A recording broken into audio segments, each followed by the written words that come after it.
les talibans bazana auto bengaka bilan té. Le bilan des talibans c'est les mensonges dans les réseaux sociaux. Bilan ya ba talibans ezali le kuta. On a sujet to zana ngolo to 1, to zana sujet il y a 500 jeeps et 27 millions volatilisés dans mon PP et KI. Maintenant les talibans pour faire comprendre dans le peuple basaïnin. Pas boire que l'eau comme on terrain. Peuple a bossé maintenant les 27 millions et les 500 jeeps des députés. Bunzo bande kotilo mona kabila bakomi ko sala na kati ya mboka e ko pesa biso kanda. Yango wana toye pona ko bisa population ke toza prêt soki ba meki ko lekisa loi wana na mutuma ngongi na bango le 15 septembre tokolala na palais du peuple ndenge mokonzi ya mboka Martin Fayulu alobaki yango kaka awa na terrasse Thérèse bisika tozali alobaki soki baboyi koyoka peuple congolais akolala na kati ya palais du peuple. Il est pesa moni ke ballon na bango toboki bimi mon peuple mini ki na bango sili bimi mon peuple ndenge ba balingisi ko so Martin Fayulu ba salir ye Kabila Kanambe tolobi atikala ko kuta na jamais na Martin Fayulu ata loboko. Mais peuple congolais fongola miso c'est une série de kangela la mungonga comme na suka omondenga comme sale a commis le kutawa na tuni bato congolais boy. Moi est-ce Kabila tango benga ki Martin Fayulu a PC pouvoir Kabila Félix Martin Fayulu boyaki le Kabila pas benga Fayulu pas PC ni ozomo était que mitu abato et ça la bien complet. C'est le troisième coup d'état. Premier coup d'état, ils ont volé la volonté du peuple. Deuxième coup d'état, fabriqué majoritaire aussi un parlement et puis basali union la salité député bakomi basi ya ndumba batekami lokona wenzi ya tipo na prix mangondo ndeko il faut y ba malamu député akomi ko sela chilemo charisme fier lolendo majunda ba bengaka na lobby clairement a osele majunda.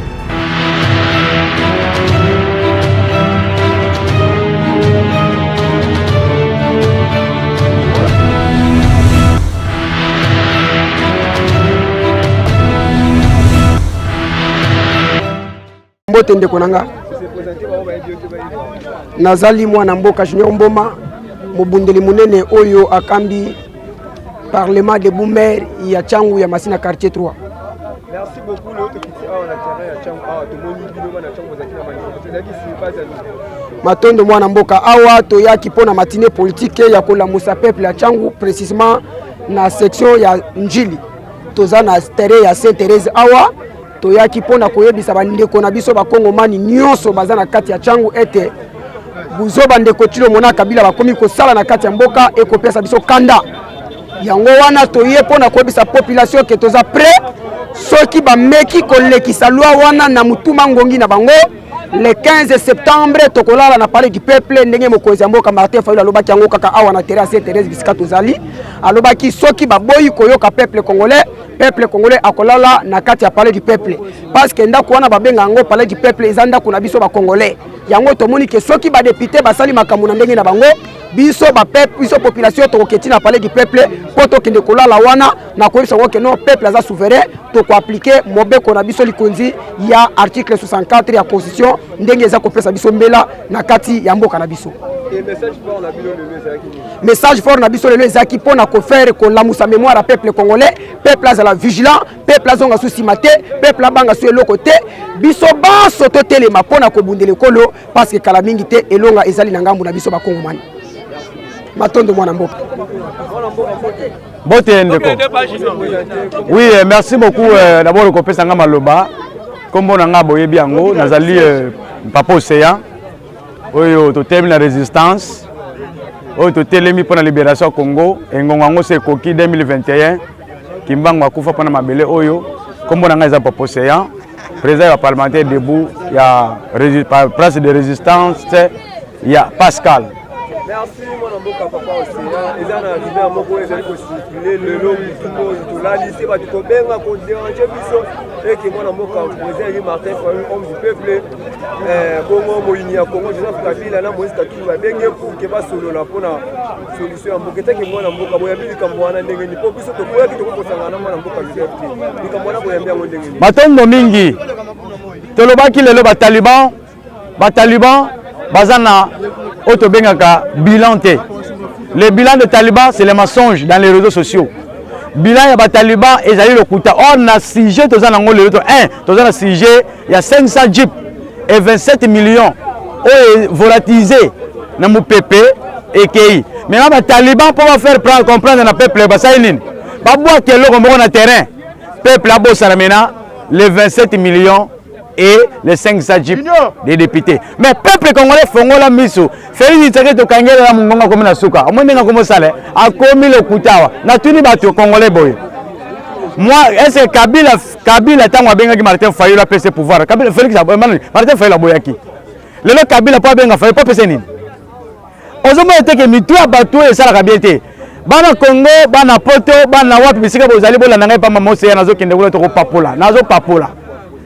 Ouanez Ali mensonge. IDPS, le peuple d'abord, Ekoufa, les députés d'abord, Joseph Kabila d'abord, Rwanda d'abord, la diaspora d'abord et le ventre d'abord, béton d'abord. Ce que j'allais vous dire, peuple congolais, ezali ba réseaux sociaux, ba talibans, bazangi bilan, européen, c'est le peuple congolais. Ba moi na toile, na Facebook, ils ont primé les 500 jeeps. Et là, ils ont primé 27 millions. Oh, il y a des Congolais qui sont là, à ce moment-là, ils ont dit, ils ont étudié en gros. Pour tout le monde, les Congolais, ils mangent. Mikolo et Longo. Tous ont failli, tous ont fait un câble, tous ont fallu na Kanambe. Or, Kanambe, fallu la tiare européenne, ça t'a embêté. Bisous, tu as dit, moi, c'est Kanambe. Oh, là, la Mikolo, non, ça va lui boyakéi. Ça s'appelle M. Félix Tshisekedi Tshilombo. Oh, il appelle ça Kabila Mbote. Oh, il appelle Kabila mon partenaire. Oh, il appelle Kabila mon chéri. Fayulu n'a jamais appelé Kanambe mon partenaire. Bana Congo, Bana Poto, tranquille. Ils ont le coûta 500 jeeps de Tozolo, na 7 millions. Oh, ils ont volatilisé. Nous avons dit que nous avons la toile. Balba que Fayulu, Bakutani na Joseph Kabila posé question. C'est Kabila na Félix Kabila, Kanambe, Bakutani na Martin Fayulu. Ils ont mabé. Bon, que Félix le kolo babala ye baboti bana bazana UDPS soki ba que Fayulu alinga kutana na Kabila Félix asali zuwa moi c'est Kabila te asali zuwa ole Félix asala zuwa tindi bana basala zuwa Fayulu mukolo moko ta kutana na Kabila pesa ye mbote oyo yoki peuple congolais ali mensonge poto bossa la 500 jeeps poto bossa la 27 millions de dollars soki Kabila ba kutana na Martin Fayulu kozala fara ba témoin ba kozala oyo nyonso boyoki eza lokuta IDPS béton et koma chassé IDPS bazanga bilan IDPS ba koma maboma ba koma ko bunda bituma na limité trop de mboa voilà eloko na koko biso mwana Congo eloko wana eza lokuta na lobakanga Martin Fayulu so sali yango je serai son premier opposant moi na la premier opposant Martin Fayulu ce qui a meilleur au n'est pas Kabila je serai premier opposant même information bozo ka eza lokuta ba chubi bino bobo c'est 500 jeeps ba chubi bino bobo c'est 27 millions soyez prudents et comme ngongwa libération makambo buzo beko ya ebele eza bongo te na libération makambo ya ebe bakoko sabino pe Martin Fayulu to moni na mwasi moko bono tel hein bakosi bino pe alors yo congolais ko yebi yo landa no bilanda osa nini olandi peuple congolais eza lokuta IDPS 0 Bote ndeko na ngai Hervé Matata, le coordonnateur à Place à Résistance, Massina Quartier 3, donc place Moto et puis la Rande. Merci mon amour,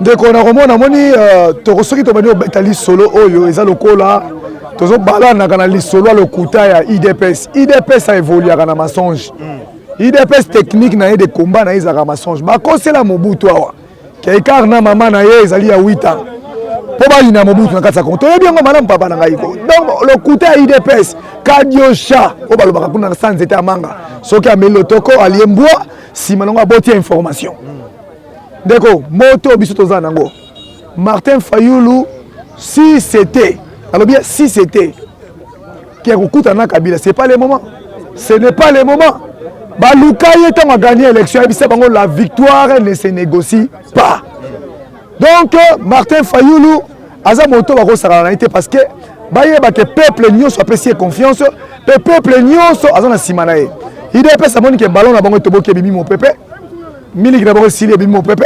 Nenge balingi sozo Martin Fayulu ba salir Kabila Kanambe tolobi atikala kokuta na jamais na Martin Fayulu ata loboko. Et yemo ko yebisaka biso en tout cas Dieu avait bien voulu que tout ça la passation na Kabila peut-être ningo za jour na nga ba ningo poisonner nga mukolo. Atikala komona na Kabila ta mukolo moko boité. Martin Fayulu a commencé à refuser ba poste à Kabila le yote. Ba promettait ba gouverneur, ba promettait ba premier ministre, ba promettait ba poste belé.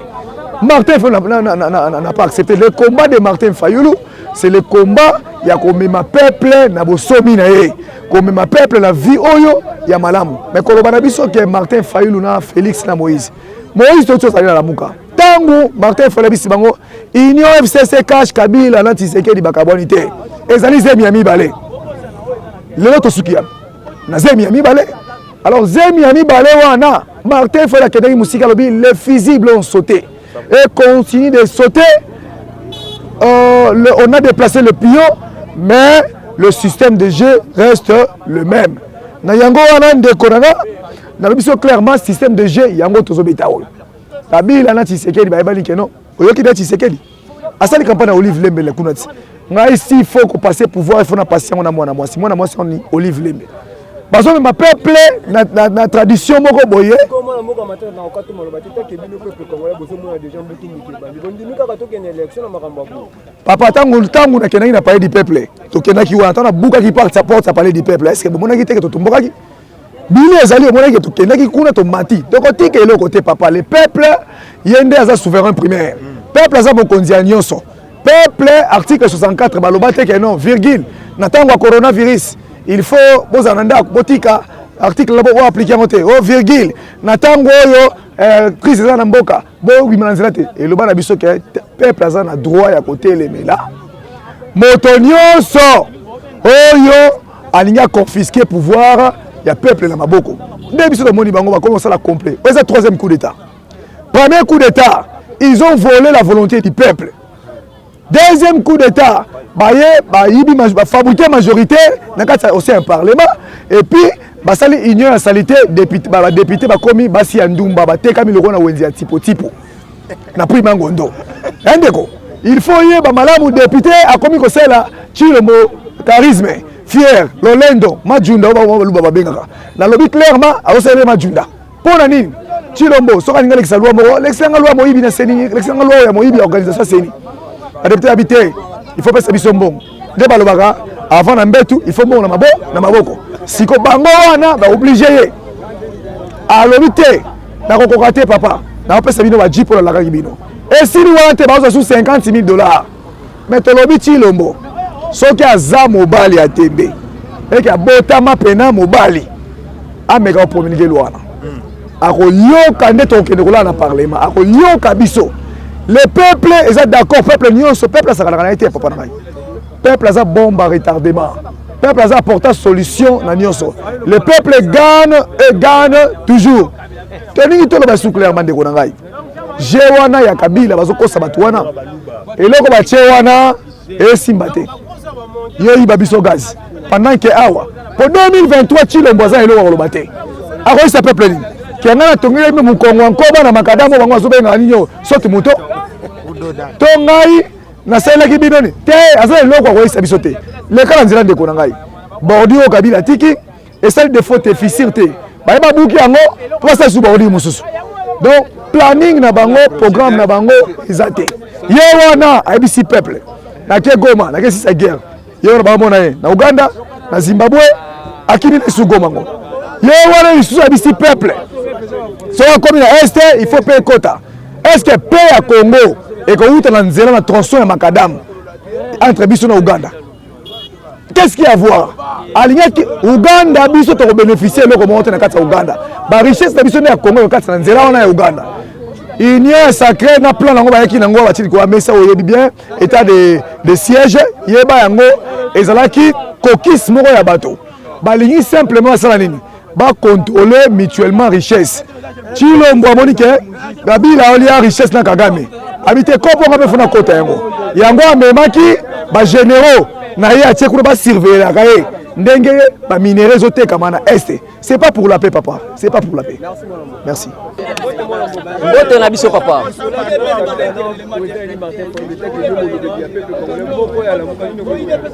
Papa, ezana eloko moko na lobaka, IDPS azali na arme lourde ya makasi oya poza la kati ya RDC. Arme lourde wana babengaka ngo mensonge. Omoni ndenge esalaka pasi na likambo moko ozokanisela moto wana aza na kati te. Tangu palu asalaki libala na Kabila, IDPS moto ayambo abimaka na nzela mpona kotelemela yango. Or que IDPS anviaka libala ya palu nde akendaka. Papa mwasi nyonso aza mwasi ndumba te.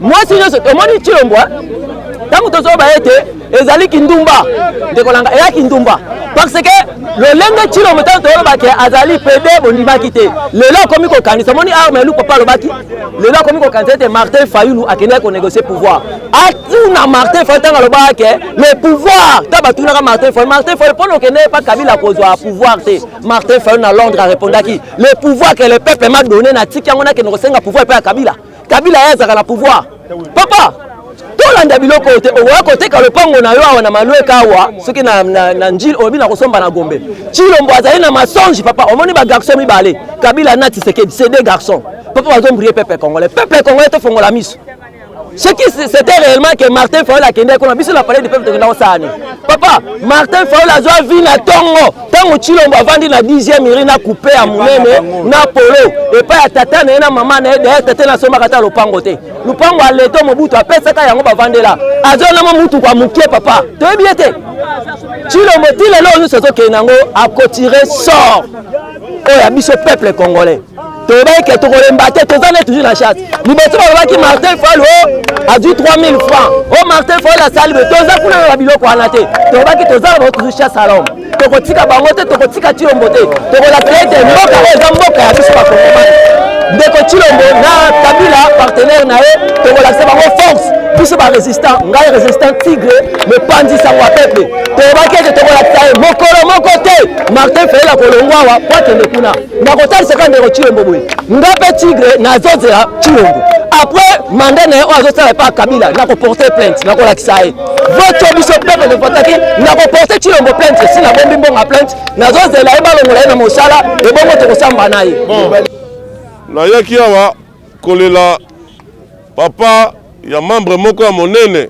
ya SID moto azalaka moto liboso responsable ya SID na Belgique kombo na ye ndeko Giju Soku akufisi papa na ye boyebi nga nazalaka awa nazala mpe na diaspora yango na kombo ya SID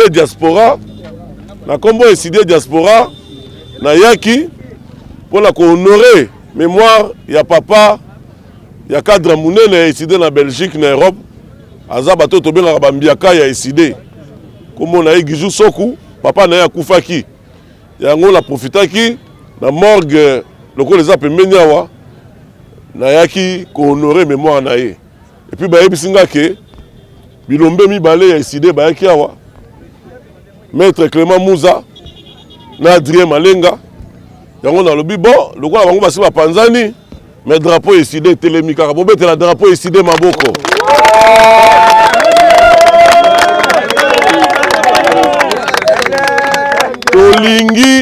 tolingi badrapeau ya SID ndenge etelemi boye tokobunda totelemisa yango na bakwe nyonso ya Tchangu bakwe nyonso ya Lukunga bakwe nyonso ya Mwamba bakwe nyonso ya Funa drapeau na biso esika etelemi foka mwangulu pa boye ezala boye te nani mokonzi Fayulu olandaki makambo elekaki bakangi me bakolemba bakanga bakaka balemba na yango bino boza misu pe monoko ya président élu Martin Fayulu boza misu pe monoko ya SID misu pe monoko ya Lamuka bisika nyonso bozongi na baveni na bino na bafamille na bino boyebisa bango parti etikali crédible parti ya solo etikali kaka SID boye te bomonaki Chilombo asali corruption Mboso Kodia Kwanga président de l'Assemblée nationale audio ebimi a lobby na ba député que Chilombo apesi bango cadeau ya 500 jeep cadeau. Vous comprendre le moko ba jeep ba député bazako zwa kala. Ezalaka crédit, ezalaka cadeau te. Cela veut dire ba pesi au jeep. Chaque mois ba ko kataka yo. Tamsou 1000, 1500, 2000 neze broyo kana. Donc on va pesa ba député liboso ba kabela bango te. Ezalaka na cadre ya crédit. Crédit cela veut dire bazo kata mbongo na mais yambala oyo. Yambala oyo. Oyo Chilombo asali eza pasi. Oyo Chilombo asali 27 500 000 pour la 500 jeep wana. Peuple congolais aza komela mai ya malonga te. Na 27 500 000 wana, eza combien de forages? Combien de forages? Combien de nzela? Banda koti na pouvoir de Chilombo atiko sala nzela moko te oyo eleki 6 km. 27 500 000 wana eza la valeur ya 30 km ya nzela. Mais azui yango eza pe libenga na ete eza mbongo l'État. Ata balobi dotation présidentielle. Dotation présidentielle ngolo bataki mbongo na yo de Chilombo tiango na poche te. Eza ya fonctionnement ya présidence mobimba présidence wana utaki na tricherie boyete. Malgré tricherie wana omoni bato moto a gagné la fraude. Moto a gagné la tricherie. Pouvoir efandi likolo ya fraude. Pour résister ou mela, il faut kaka ba utilisaka corruption. Yango 500 jeep wana akabeli ba député ezali corruption. Peuple congolais faut ba osilika. Peuple congolais faut ba otomboka. Po nini kaka bino ba monela bino batambola likolo na bino. Bino nde batote. Bino ba rotika bato. Ba rotika bato mokili. Faut ba ozwa kanda. Bino nde boza souverain primaire. Bino souverain primaire peuple oza likolo ya bato nyonso. Oza même likolo ba institution. Boyete. Yango bomola ki biso décidé parti ya bato ya boanya, ya sagesse, ya intégrité, ba député la biso minei. Honorable Ados Nombasi, honorable Jean-Baptiste Kasekwa, honorable madame Charlotte Masiala, honorable Jean Bosco Mambo. 4 députés la biso décidé pour une conférence de presse devant médias, devant opinion tant nationale internationale. Ya biso décidé ba lobby to kozwa ba jeep wana te. Boyete. Kobetela bango maboko.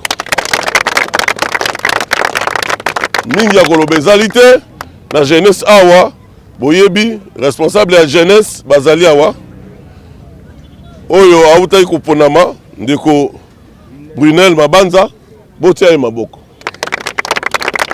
bosunga ye na mosala kosala bosunga exécutif national awutozala na bino awa honorable la baza koluka ba problème to ko appliquer article 64. Article 64 lobi ke Congolais nyonso aza na droit ya kotelemela bato oyo bokonzi oyo eza kokambama na défi bazo défier bino peuple. Boyete? Est-ce que moto aleki peuple na makasi aza? Est-ce que moto aleki bino na makasi aza? Chilombo aleki bino na makasi? Chilombo aleki bino na makasi? Bombetela maboko, merci. Ndenge na yokaki secrétaire exécutif Clément Mouza lekaki awa ateyaki bino makambo malamu na honorable Adrien Malenga. Et puis, de quoi la bino mosusu pa roya, honorable Bruno Kalonda pa outi Suisse, Tchango Zala Makasi. Na utaki matanga, ya moko, ya ba leader yesidé na diaspora, azara premier responsable yesidé na Belgique, papa na ya Koufi. Camarade Gijou Sokou, na Belgique. Na utaki na morgue, d'état on a yokaki ke, ba honorable Clément Bakei na tuni bango est-ce que drapeau ici des hotelema ba beza hotelema ngalo bina ndambo batikali ko bakisa na obisa bino loko moko nungu eleki awa bande ko la biso ya bataliba bande ko IDPS bazana na laboratoire na bango to benga kadiosha bakosa makambo ba créer makambo basaki nungu abakosi ono président le Martin Fayulu akutana na Kabila na biso bino za lokuta monene pona ni lokuta monene. Bon, mon niveau président Eli Martin Fayulu a que le kokutana na moto atindaki batonaye babeta ye masasi na moto bo bosani le 19 septembre 2016 président Labino babeta ye projectile azo na moto azali mowei moto alingaka bomaye ye pasui une de trois fois bino bondimi yango preuve palpable ezali tant on a bimi boloko balobi ezalaki avant-hier non jeudi to na bimi boloko toye na siège après wana président élu Martin Fayulu abengi ngai pa na ye na ndako bafoto kutu na publier na bafacebook ezali na ba Twitter tofandi na président na ndako na ye ti botu nafandi kuna ti 23h na pongi tokomi konima aucun moment namoni président eli afunge la porte akeye esika moko aucun moment namoni même président Muzitu aye na Faden po balobaki basangana na Muzitu bakei lokuta monene wana eza laboratoire ya bakajosa ya bato ya IDPS mayele esili bango baza na bilan kopesa te bayebi ke peuple asa komi na po ya kotelema ya kobenga na bango yango balingi baintoxi bino moto aintoxikie bino te président élu Martin Fayulu akutani na Kabila merci avec SID pour la dignité du peuple congolais, avec SID pour un Congo fort et prospère. Avec SID C'est encore possible, c'est encore possible, c'est encore possible. Merci.